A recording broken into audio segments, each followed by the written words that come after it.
Hello friends, welcome to our channel. दोस्तों, आज की इस वीडियो में जो मध्य प्रदेश में पटवारी का एग्ज़ाम की वैकेंसी आने वाली है, उस वैकेंसी में जो सीपीसीटी का क्वेश्चन है, उसमें आप सभी लोगों के सीपीसीटी के बहुत से क्वेश्चंस होंगे, जैसे कि पटवारी एग्ज़ाम में सीपीसीटी ज़रूरी रहेगा या नहीं, और सीपीसीटी आपके पास नहीं है तो क्या आपके पास ऑप्शन रहेंगे। सीपीसीटी है अगर आपके पास, तो उसके बाद आपको किन सेक्शनों में उसमें उत्तीर्ण होना ज़रूरी है, और बिना सीपीसीटी के आप पटवारी परीक्षा के लिए जो आने वाली है उसमें अप्लाई कर सकेंगे या नहीं। इन सभी क्वेश्चन के जवाब मैं आपको इस वीडियो में देने जा रहा हूँ। तो चलिए वीडियो को शुरू करते हैं। दोस्तों, मेरे पास सबसे पहले मैं आपको बता देना चाहता हूँ, जो पिछली बार 2017 में पटवारी का एग्ज़ाम हुआ था, उसमें जो मेरे पास ऑफिशियल नोटिफिकेशन है उसके हिसाब से मैं आपको सीपीसीटी से रिलेटेड सभी डाउट क्लियर करने जा रहा हूँ। उसमें क्या सीपीसीटी की शर्तें रखी गई थी, किस किस तरह से उसमें ज़रूरी चीज़ें मांगी गई थी सीपीसीटी से रिलेटेड। तो चलिए मैं आपको बता देना चाहता हूँ। यह ऑफिशियल नोटिफिकेशन है 2017 का। दोस्तों, यहाँ आप स्क्रॉल करते हुए थोड़ा नीचे आएंगे। दोस्तों, सबसे पहली बात मैं आपको बता देना चाहता हूँ, जो 2017 में एग्ज़ाम के लिए नोटिफिकेशन आया था, वह लगभग दोस्तों 9,245 इसमें वैकेंसी आई थी। और इसमें अगर आप नीचे की तरफ थोड़ा स्क्रॉल करते हुए आएंगे तो आपको यहाँ सीपीसीटी के बारे में संपूर्ण जानकारी यहाँ आपको मिल जाएगी कि किस टाइप से उसमें क्या क्या मांगा गया था। तो चलिए मैं आपको बता देता हूँ। ये आप अध्याय 1 में आहिरता में 5वें नंबर पे जो आहिरताएँ लिखी हुई हैं, यहाँ पर आएंगे तो आपको यहाँ दिखाई देगा आहिरताएँ। पटवारी चयन प्रतियोगिता परीक्षा में बैठने के लिए वही उम्मीदवार पात्र होगा जिसके पास निम्नलिखित न्यूनतम आहिरताएँ हैं। ठीक है दोस्तों, यहाँ आप देखिए क्या क्या आहिरताएँ रखी गई थी पिछली बार। तो सबसे पहली इसमें शर्त रखी गई थी किसी मान्यता प्राप्त विश्वविद्यालय से स्नातक उपाधि होना, यानी कि ग्रेजुएशन आपके पास होना चाहिए।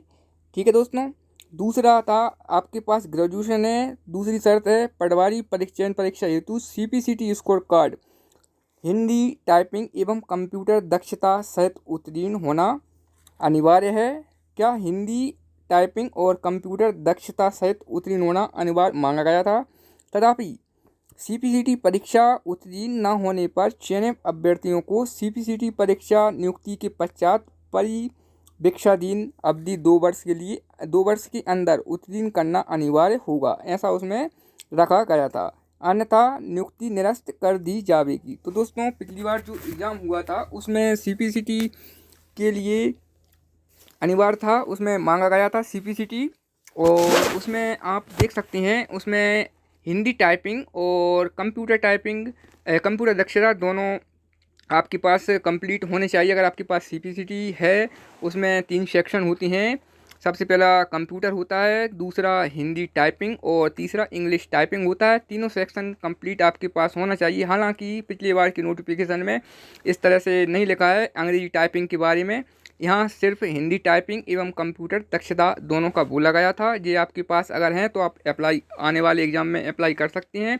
और दोस्तों, अगर आपके पास सीपीसीटी एग्ज़ाम नहीं है तो आप पिछली बार तो यहाँ रखा गया था कि 2 वर्ष के अंदर उसे उत्तीर्ण करने का समय दिया जाएगा, लेकिन अभी यहाँ देख सकते हैं हम यहाँ ये आज के टाइम में पिछले 1 साल से ऊपर सीपीसीटी का एग्ज़ाम नहीं लिया गया है, और आगे भी पता नहीं है कब इसका एग्ज़ाम होगा या कब हो पाएगा, तो कह नहीं सकते हैं। लेकिन इतनी बात ज़रूर पक्की है कि जो इस बार नोटिफिकेशन आएगा ऑफिशियल, उसमें टाइमिंग ज़रूर दी जाएगी आपके लिए।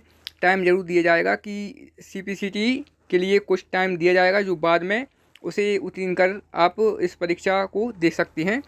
और दोस्तों, सीपीसीटी अगर आपके पास है तो आपको पिछले नोटिफिकेशन के हिसाब से हिंदी टाइपिंग एवं कंप्यूटर दक्षता दोनों मांगा गया था। दोनों अगर है तो आप अप्लाई कर सकते हैं, और तीनों हैं तो फिर तो बहुत ही बढ़िया है।